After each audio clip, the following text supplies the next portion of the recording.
Hey, Andy here, bringing you the latest VR news every single week. This October has been bonkers for VR, so I thought we'd do a monthly recap in this episode. From Grand Theft Auto in VR and Blade & Sorcery on the Quest 2 very soon, to all the newest hardware from HTC, Varjo, Pimax, and Facebook. Oculus or Meta? There's a lot to go through, so let's do this. So not only did Blade & Sorcery launch a new Dungeons update recently that adds procedurally generated levels to explore and advance through, but the beloved sandbox melee fighting game is arriving on the Quest 2 in just a few days on November 4th, and will be called Blade & Sorcery Nomad. Now I may or may not have been already playing it non-stop like a madman for the past few days, so consider subscribing if you want to check out my review of it on launch day. Holy mother of open world games, GTA San Andreas is coming exclusively to VR on the Quest 2. This announcement has blown my mind during Facebook's 2021 Connect event. It's one of my favorite games in the Grand Theft Auto franchise, and the thought of playing as CJ in first person and being able to roam San Andreas freely sounds incredible. We don't have a launch date or a trailer just yet, but Oculus will supposedly host a gaming showcase event later this year, so hope is not lost. And I'll most likely livestream it, so hit that like button if you're excited for some new games. Co-op zombie shooter After the Fall finally has a release date after being delayed a couple of times. The game is coming out on December 9th, so just a bit over a month away, and I for one am really excited about it after seeing all these awesome trailers. The developers are the same ones that made Arizona Sunshine, which is regarded as one of the best VR zombie shooters. But the graphics and mechanics are definitely a bit out of date, so this new title has lots of room for improvement and a great chance at the crown of this genre. Okay, we're moving on to VR hardware because October has been crazy and you need to know about every single one of these new headsets. Let's start in chronological order with HTC's Vive Flow, a headset based on the company's Project Proton concept. The headset weighs only 189 grams and features a 1.6K resolution per eye, a 100 degrees field of view, and a 75Hz refresh rate. It also features a lens design that ensures higher clarity than typical VR headset lenses. It works by connecting it to an Android smartphone with potential iPhone support coming in the future, and it also needs an external battery. It's designed for media consumption, meditation, and other fairly stationary experiences and retails for $499 with pre-order units starting to ship early November. Moving on to Finnish company Varjo, earlier this month they unveiled the Aero, a new high-end PC VR headset.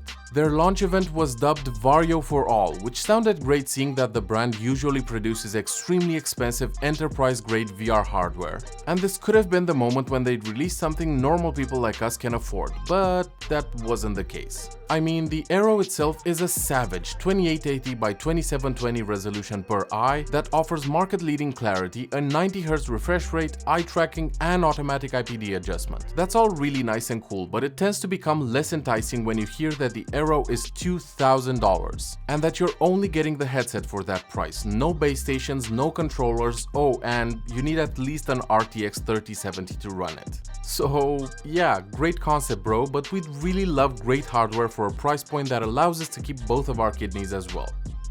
Alright, this is where things get absolutely bonkers. Pimax, a company that is well known in the VR niche for making high-resolution, high FOV, and refresh rate headsets, has just unveiled what they call VR 3.0. There's a lot to go through here, so stay with me because it's gonna sound like I'm making it up, but I swear all of these features are real. So, dual 6K QLED displays, Tobii eye tracking, full body tracking, automatic IPD adjustment, a 200Hz refresh rate when connected to a PC, because yes, the device will also be a standalone VR headset that can be linked to a PC similar to the Oculus Quest.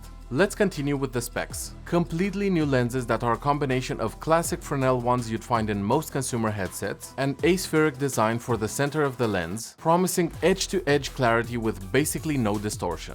Pimax is well known for their insane field of view, and somehow this new one raises the bar even more, resulting in a massive 200 degrees viewing angle and 135 degrees vertically, which gets crazy close to what the human eye can naturally perceive. Oh, and the 12K will support WiGig and Wi-Fi 6 wireless streaming, so you'll be able to play wireless PC VR games on it too. But Andy, I don't have a PC.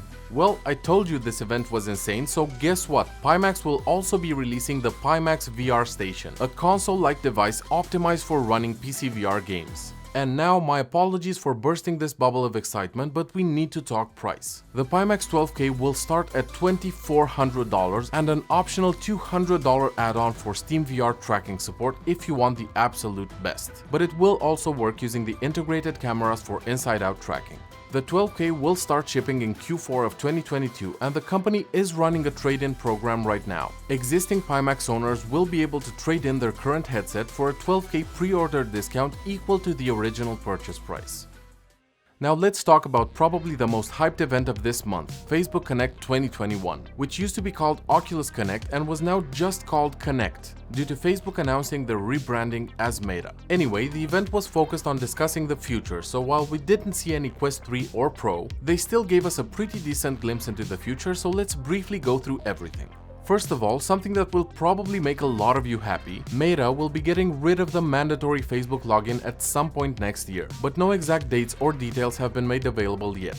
Next, after all of the leaks we saw surface days before the event, they very briefly talked about Project Cambria, a new high-end standalone headset that will launch next year with eye tracking, face tracking, high-resolution color pass-through for better AR, and multi-element pancake lenses which should drastically improve clarity while decreasing God rays. When it comes to games, we've already talked about GTA San Andreas and Blade & Sorcery Nomad, and we didn't have any other significant announcements for new games, but they will host an Oculus/Meta gaming showcase later this year, so we'll probably see more then. The event also included a first look at their first true AR glasses, codenamed Project Nazare, but according to the company, these are still a few years out from a consumer release. Other details revealed during Connect were an overhaul to the Oculus home environment, which will soon become Horizon Home, a space where you'll be able to invite friends, host watch parties, and even start games together, with options to customize and build your own home environment coming later down the pipeline. We'll also be finally getting official support for 2D apps that will be available directly on the Oculus Store. So using Facebook, Instagram, Slack, Canva, and many others will become as easy as launching any other app or game. I promise to stay on top of all the new fresh VR news for you, so please like and subscribe if you enjoy watching these and stay tuned for some massive news about me and the channel really soon. Love ya, bye!